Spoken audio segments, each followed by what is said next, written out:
AP CM Chandrababu చిట్చాట్లో కీలక వ్యాఖ్యలు చేశారు. వైసీపీ టార్గెట్ గా విమర్శలు గుప్పించారు బాబు. కాకినాడ పోర్ట్ సెజ్ లో బలవంతంగా వాటాలు రాయించుకున్నారని తెలిపారు. అధికారం అండతో గన్ను పెట్టి బలవంతంగా ఆస్తులు తీసుకున్నారని చెప్పారు. వ్యాపారాల్లో వాటాలు తీసుకున్న ఘటనలు చరిత్రలో లేవన్న చంద్రబాబు ఈ తరహా నేరాల పట్ల ఏం చర్యలు తీసుకోవాలో ఆలోచిస్తున్నామని అన్నారు.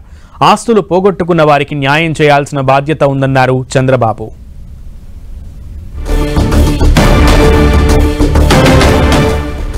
చిట్చాట్లో ఏపీ సీఎం చంద్రబాబు కీలక వ్యాఖ్యలు చేశారు. గత ప్రభుత్వంపై నిప్పులు చెరిగారు. దీనికి సంబంధించి పూర్తి సమాచారం మా ప్రతినిధి రవిచంద్ అందిస్తారు. రవిచంద్.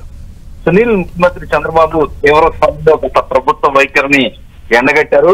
ముఖ్యంగా రోజు రోజుకి గత ప్రభుత్వ హయాంలో జరిగిన దురాగతాలన్నీ కూడా ఒక్కొక్కటి వెలుగు చూస్తున్నాయి.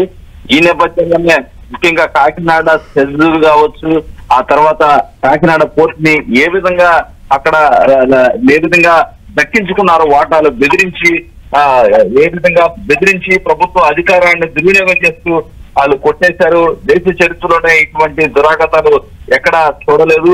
ముంబై మాఫియా బృందాలు లాక్కునే ఆస్తులను సీజ్ చేసే చట్టం ఉందన్న విషయంపై సమావేశాన్ని తెప్పించుకున్నాం. ఎందుకంటే ఇటువంటి వాటిని కట్టడి చేయాల్సిన అవసరం ఉంది.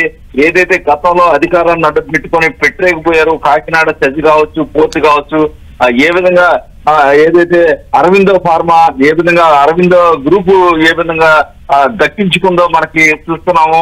ఏ విధంగా ఏదో అధికార అండతో గన్ను పెట్టి బలవంతంగా ఆస్తులు రాయించుకోవడం, వ్యాపారాల్లో వాటాలు తీసుకున్న ఘటనలు దేశ చరిత్రలో లేవు. కొత్తగా వెలుగు చూస్తున్న ఈ తరహా నేరాల పట్ల కొత్త చట్టాలు రావాల్సిన అవసరం ఉంది. ప్రభుత్వం కూడా దీని పట్ల తీవ్రస్థాయి ఆలోచన చేస్తున్నాము. ఎందుకంటే అవినీతి గురించి విన్నాం, కానీ ఈ విధంగా బెదిరించి వాటాలు రాపించుకోవడం అనేది ఎక్కడా చూడలేదని చెప్పి చంద్రబాబు తన అభిప్రాయాన్ని వ్యక్తం చేశారు. రాజకీయ నాయకత్వం అండతో నిస్సిగ్గుగా తుపాకీ చూపించి మరి రాష్ట్రంలో వాటాలు రాకపోవడం ముందుకు ఎన్నడూ జరగలేదు. ఏదైతే ముంబై మాఫియా సంస్కృతి ఇక్కడ వస్తున్నట్టుందని కూడా తీవ్ర స్థాయిలో ఆయన అభిప్రాయపడ్డారు. అదేవిధంగా కాకినాడ పోర్టు సెజ్జుల్లో బలవంతంగా రాయించుకున్న వ్యవహారానికి సంబంధించి ఇప్పటికే సిఐడి దర్యాప్తు జరుగుతుంది. అదేవిధంగా భూ వివాదాల ఫిర్యాదులు కూడా టీడీపీ కార్యాలయానికి ఎక్కువ వస్తున్నాయి. వాటి సమస్య పరిష్కారాన్ని కూడా మేము చర్యలు తీసుకుంటున్నామని చెప్పారు.